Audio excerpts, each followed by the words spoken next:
But what I need for y'all to do is to give some of that goodwill back. We are not going to move forward as a country if everyone on this panel cannot stop hating each other at some point. Let someone get away with abusing their power. That's not goodwill. Pick something else. When you abuse the power you're given. That Trump should be sentenced? Well, I actually personally, I think woke pundit Brian Tyler-Cohen and Weasel is about to be destroyed by Ben Ferguson, which I wish Ben Ferguson had a better microphone.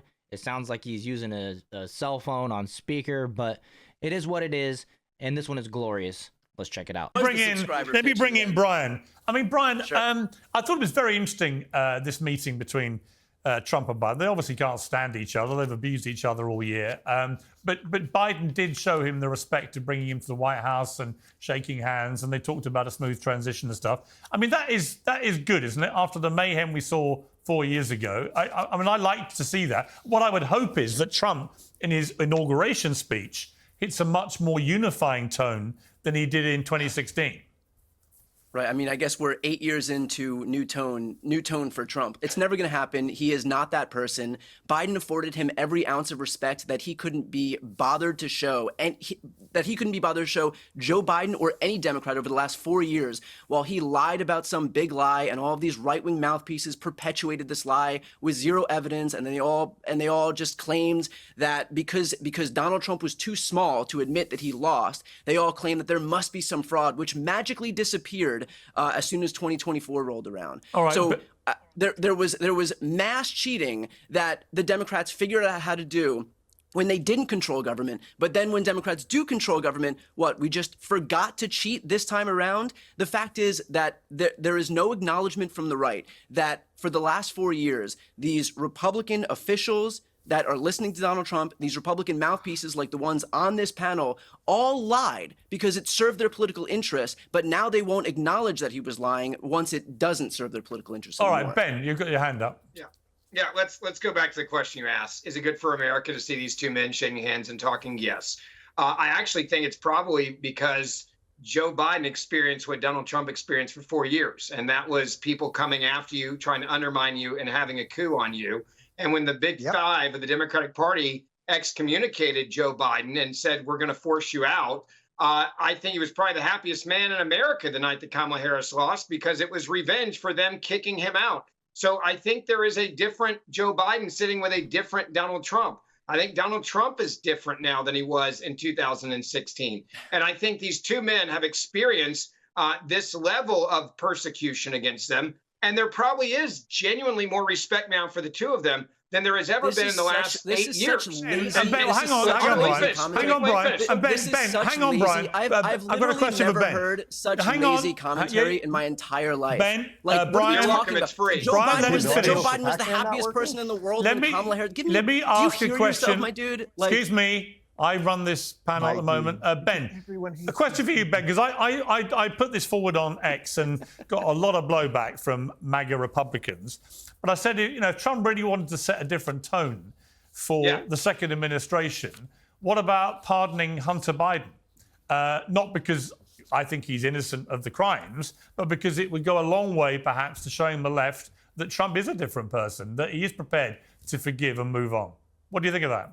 I think it's a terrible idea. I think you have to be held accountable for your actions. And I think the abuse of power by Hunter Biden, by Joe Biden's brother, and by the Biden crime family, and the money they were receiving from Ukraine and from Russia and from China is egregious. Now, let me also say, I think the olive branch is, hey, I'm not going to weaponize the government to come after you. I'm going to let you go off into the sunset, but I'm not going to make it easy on you and do this pardon, which, by the way, if he did pardon him, I'm a realist. The two people in these boxes over here, I promise you, there's no way that would make them like Donald Trump. They would still hate him. They would still come after him. They would still say he's Hitler and we're all Nazis. And so I'm sorry, their elections have consequences. We kicked your ass. We're going to go in and do government. Let me bring in Brianna. And that's the way it's going to be. So I actually don't think Donald Trump should pardon Hunter Biden as it relates to the gun charges.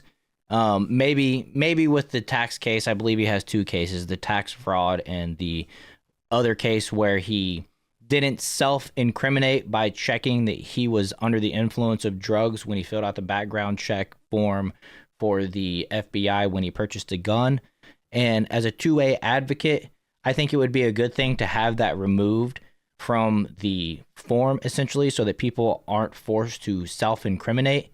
It just doesn't feel good, doesn't seem like it's a proper way for a country to do things, considering we have the right to bear arms and that it shall not be infringed. It appears to me as an infringement, but moving forward, let's continue. Okay, let me bring in Brianna. Brianna, just on a big picture here. Sure. Brianna, as an American, Brianna, what would you like to hear Trump say on Inauguration Day?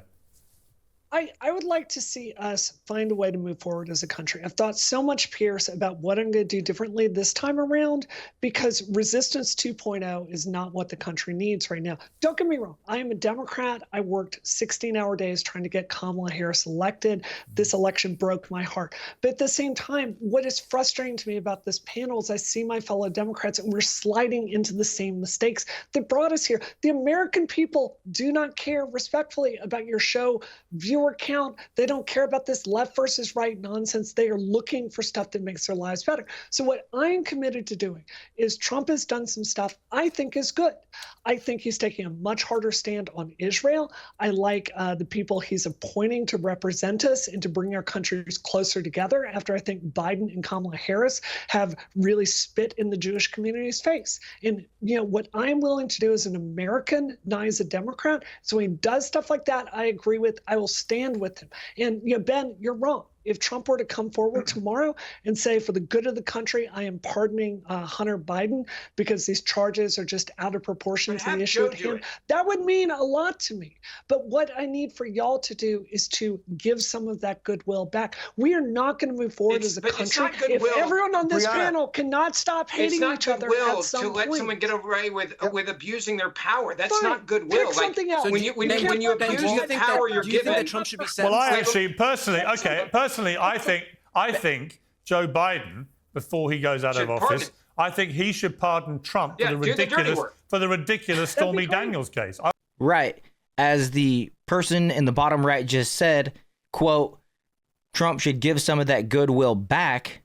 Well, in order for him to give it back, it needs to come to him first.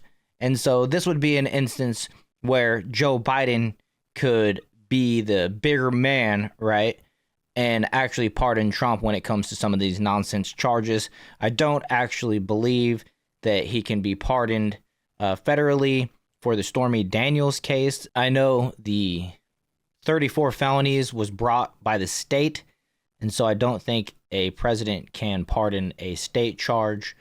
But regardless, anything that has been brought down federally should be stopped immediately. And I even have seen that Jack Smith is expected to step down before Donald Trump takes over, which should indicate that all those federal charges going against Donald Trump will be brought to an end. I honestly do. Wait, can I ask a question here? Yeah. Pierce, can I ask a question here? Yes. Ben, do you think that Donald Trump should go through with his sentencing then, because everybody should be held accountable for their crimes? I don't. No, I think the whole thing was a farce. I think the do you think that the whole Donald Stormy Trump Daniels case, I think Joe Biden should pardon him and end the whole thing now. Do you think that Donald Trump should be allowed to be continued being prosecuted for in the Washington, D.C. case, or the classified documents case, or the Georgia RICO prosecution, since everybody has to be held accountable for their crimes? No, because I think it's very clear. Well, the answer is no, because he's not guilty in those things. They're still yet to be determined in those cases, right? The judges keep postponing, and there's a reason for that.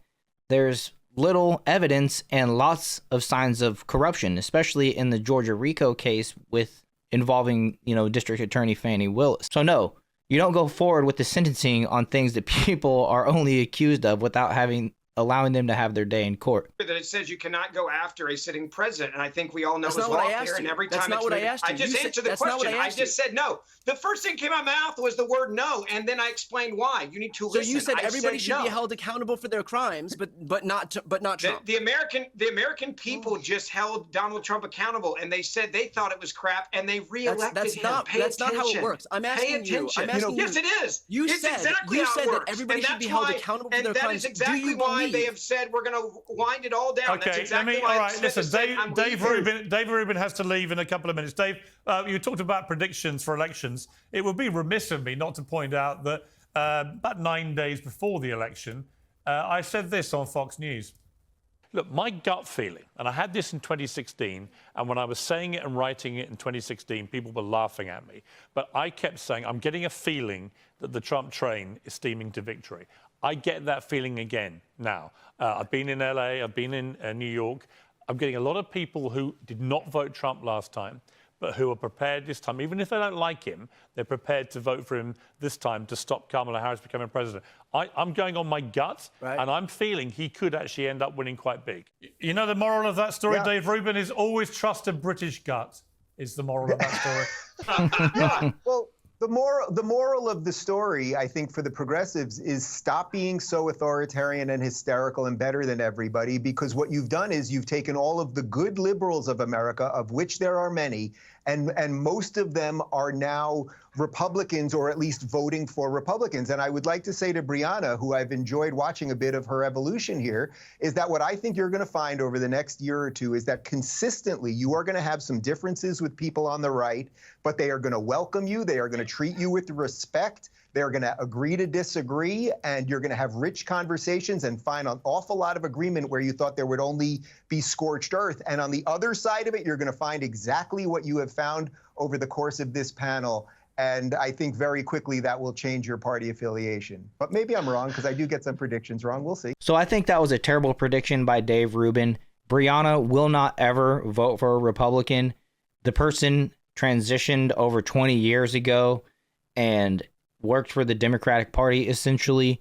I don't think there's any amount of sighing that that person can do, even though every time Brian Tyler-Cohen was talking there, Brianna gave a deep sigh of disapproval and disbelief.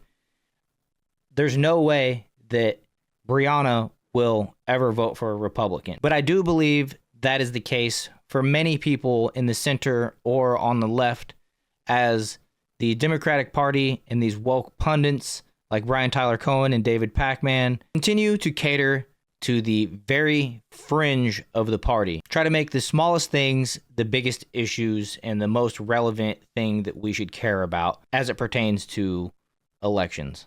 And so with that, I hope you guys enjoyed this one. If you did, make sure to hit that like button, subscribe to the channel, and I'll see you guys in the next one.